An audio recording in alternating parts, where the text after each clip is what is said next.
Hey y'all, and welcome to Getting Deep with Deep. Today I'm going to talk to you about the challenges I've faced as a first aquascape and the dangers of overfeeding, to be honest, because all the causes come down to that. Before I go, I don't really do this, but please do subscribe, please do like if you like the content, and if you want to see more, there's about 95% of you not subscribed, but it will be amazing to me. And yeah, thank you so much for watching. Let's get into it.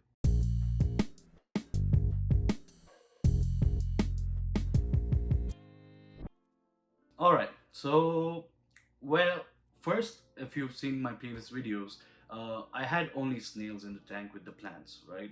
So I wasn't really feeding anything because the snails were good with the plants, the biofilm on all of that, it was still growing. So it was all good.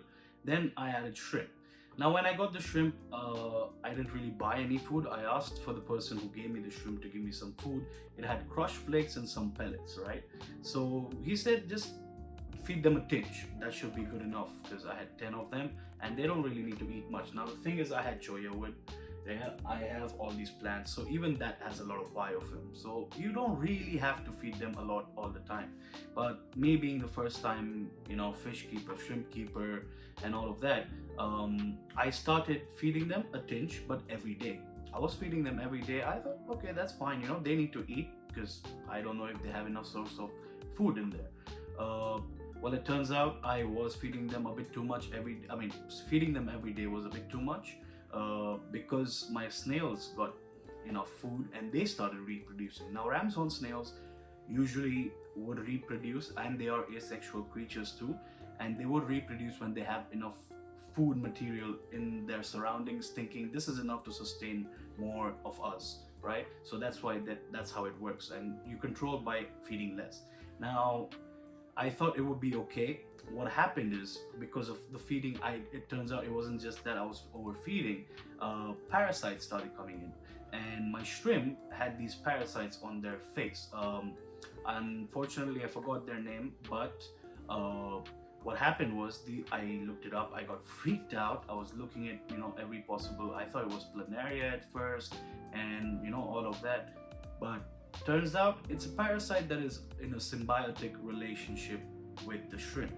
What this means is that it's actually feeding from the water source, but it's just hanging on to the shrimp because that's what it has, and it's in the front. These were right at the tentacles of my shrimp. They're right there. So I freaked out. Immediately, I'm like, okay, what do I do? I looked it up, and a lot of people recommended salt baths.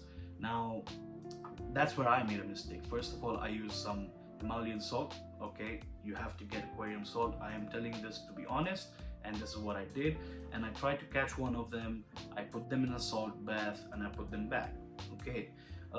Then I tried to catch another one. Unfortunately, I wasn't able to catch it. It was running around. It got too stressed. Now, two things happened.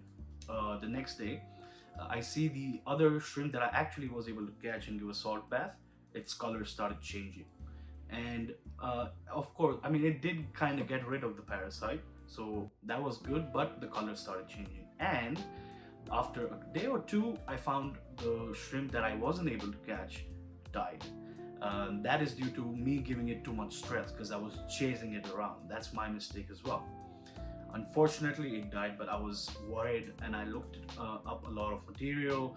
And every time your shrimp molts, they say if they have parasites in the tank, you should remove the mold.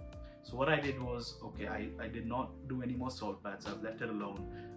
I kept on removing the molds. I tried to see if what's happening, if it's affecting the shrimp as well, because you need to wait and observe. Of course, prevention is better than cure, but in this situation, because of a symbiotic relationship, I was just waiting.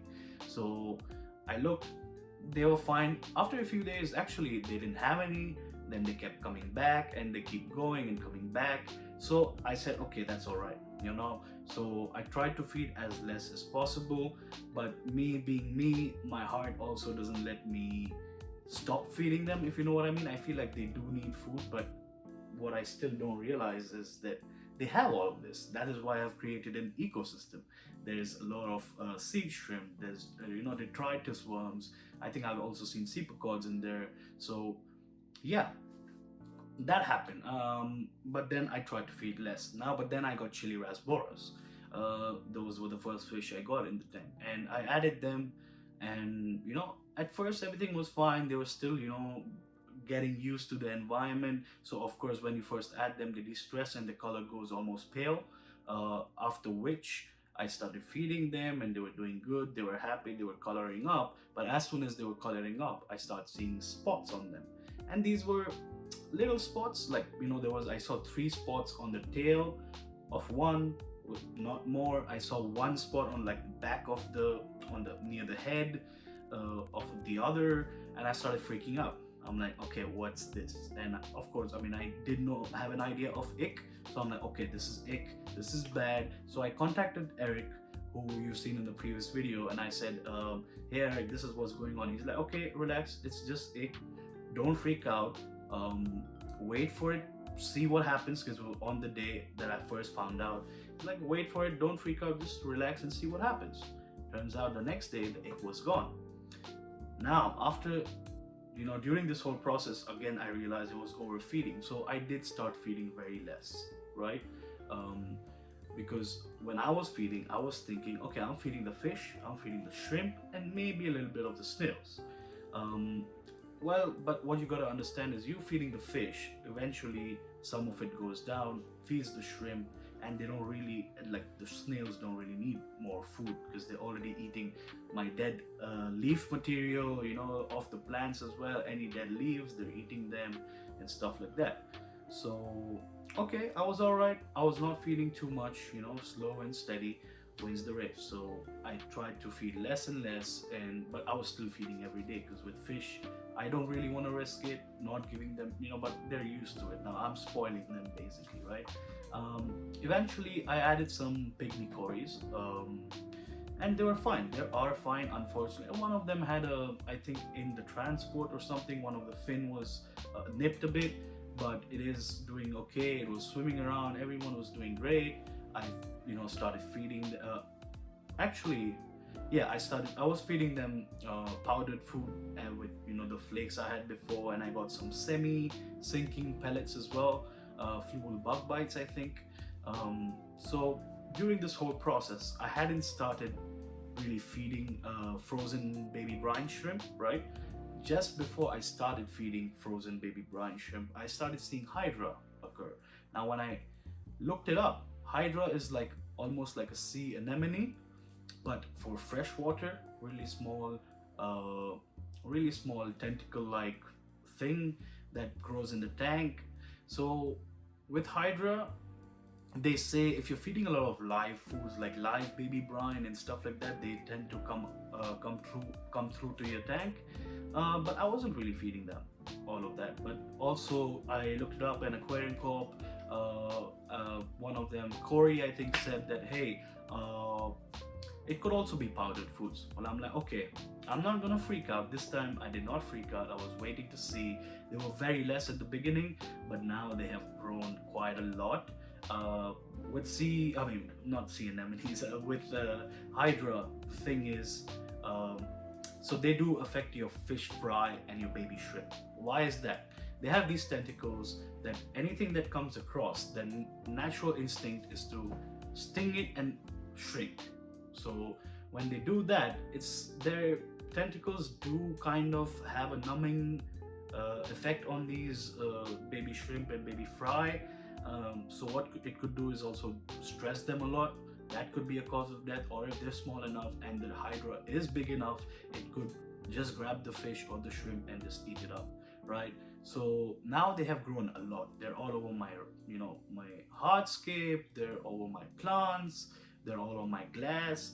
So I think it's a bit too much. All right, so here's the thing, all of this has been created by overfeeding. I did start feeding frozen baby brine even after that, because I need to give different kind of nutrition to my fish, because my chili rasboras, after the whole ick thing as well, especially, their color has not been coming through. And that's what makes me feel like, oh, maybe they're not healthy, or they're stressed, but they are healthy. They're swimming around, they're eating really nice, they're doing all of that. It's just that their color, and also I'm partially colorblind, so at times I'm not 100% sure if that's the case. But anyway, this is what caused overfeeding, is what is because of that everything has come through. Like, it's been parasites, it's been hydra, and now that hydra has increased, I have gotten no planaria of Amazon, and I'm going to remove my ram's horn snails because it is known to kill all snails. It's safe for shrimp, safe for plants, safe for fish, but your snails might not survive. So what I'm gonna do now next is basically I'm gonna try and take off all my ram's horn snails, and hopefully everything will be all right. The hydra will go, because I am starting to see my chili rasboras have started spawning, which is a good sign, but I want them to survive. And this is a densely planted tank now. I haven't maintained it. This is for me to show you how it is before maintenance. I haven't cut a lot of the plants, a lot of my hornwort, but everything is growing really healthy. The plants are growing really good, the fish are growing, the shrimp are growing. I've seen some baby shrimp in there too. So everything is good. It's just that I don't want my other baby shrimp, and if in case baby fish, to die, and I want them to survive in this whole ecosystem. So I'm gonna take this measure.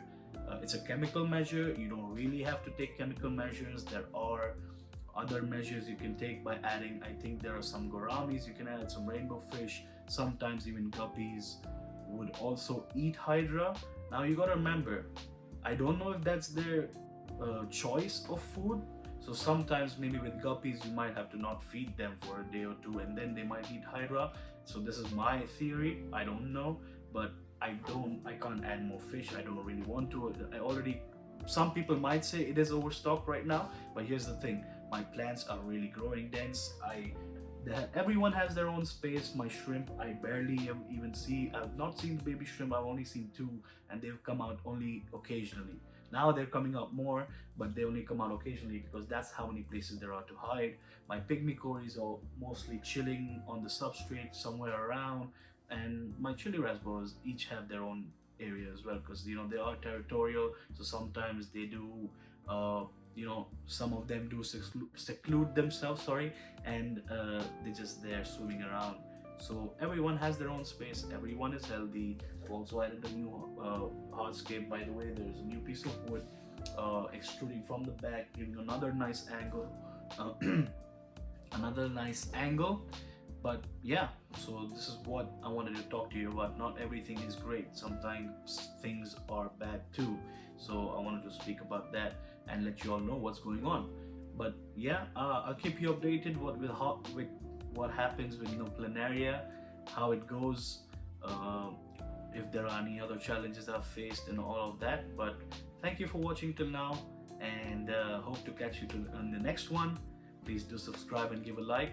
But have a good one and be nice to everyone. Bye.